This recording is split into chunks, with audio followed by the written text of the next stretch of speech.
राधे दोस्तों, आज फिर आपके सामने कृष्ण जी और राधा जी की एक कहानी लेकर आया हूँ। अगर कहानी आपको अच्छी लगे तो वीडियो को लाइक कीजिए, चैनल को सब्सक्राइब कीजिए। ज़्यादा समय ना लेते अब चलते हैं कहानी की तरफ। वृंदावन में एक बार ग्वाला रहता था। वह भगवान श्री कृष्ण जी का बहुत बड़ा भगत था, लेकिन जीवन की परिस्थितियों से ज़्यादातर वो घिरा हुआ रहता था। उसकी गाय बीमार पड़ती थी, दूध कम होने लगा, घर में भी आर्थिक कठिनाई आ गई थी।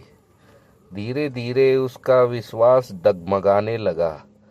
वह सोचने लगा, मैं रोज कृष्ण जी का नाम लेता हूँ, फिर भी मेरे साथ इतनी समस्याएं क्यों हैं। एक दिन दुखी होकर वह यमुना किनारे बैठ गया। उस समय उसे दूर से बांसुरी की मधुर धुन सुनाई दी।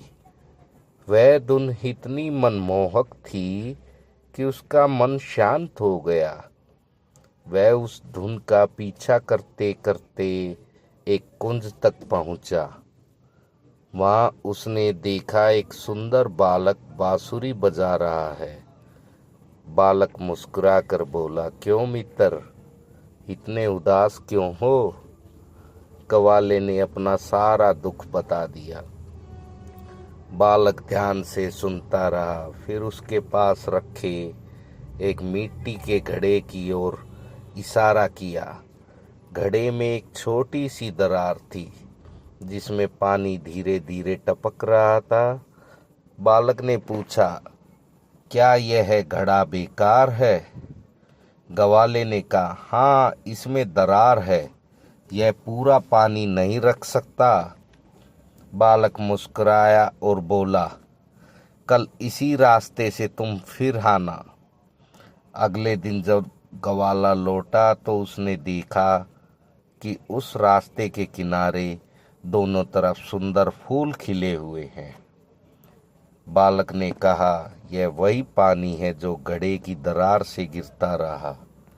घड़ा पूरा पानी नहीं बचा पाया, लेकिन उसने रास्ते को फूलों से भर दिया। ग्वाला आश्चर्य से देखने लगा। तब बालक बोला, जीवन में जो कठिनाइयाँ आती हैं वह हमेशा नुकसान नहीं होती। कई बार भगवान उन्हीं के माध्यम से कोई बड़ा कल्याण कर रहे होते हैं, लेकिन मैं उसके पीछे छिपा उद्देश्य भी देखता हूँ। मनुष्य केवल अपनी परेशानी ही देखता है। ग्वाले की आंखों में आंसू आ गए। उसे अपनी भूल का एहसास हुआ। वह बोला, मैंने अपने दुखों को ही सब कुछ समझ लिया और आपके ऊपर से विश्वास खोने लगा था प्रभु। बालक मुस्कुराया। उसी क्षण चारों ओर दिव्य प्रकाश फैल गया। ग्वाले ने देखा कि वह कोई साधारण बालक नहीं, खुद स्वयं श्री कृष्ण जी हैं। श्री कृष्ण ने कहा, जो व्यक्ति कठिन समय में भी विश्वास बनाए रखता है, उसके जीवन में एक दिन अवश्य फूल खिलते हैं। इतना कहकर वो अंतर्ध्यान हो गए। ग्वाला हाथ जोड़कर खड़ा रह गया। उस दिन के बाद उसने कभी विश्वास नहीं खोया। धीरे धीरे उसकी गाय स्वस्थ हो गई, घर की स्थिति सुधर गई और उसका मन पहले से अधिक प्रसन्न रहने लगा। राधे राधे दोस्तों, आपको कैसी कहानी लगी कृपया कमेंट करके बताएं, ताकि हम आपके लिए ऐसी ऐसी और वीडियो लाते रहें। धन्यवाद। राधे राधे।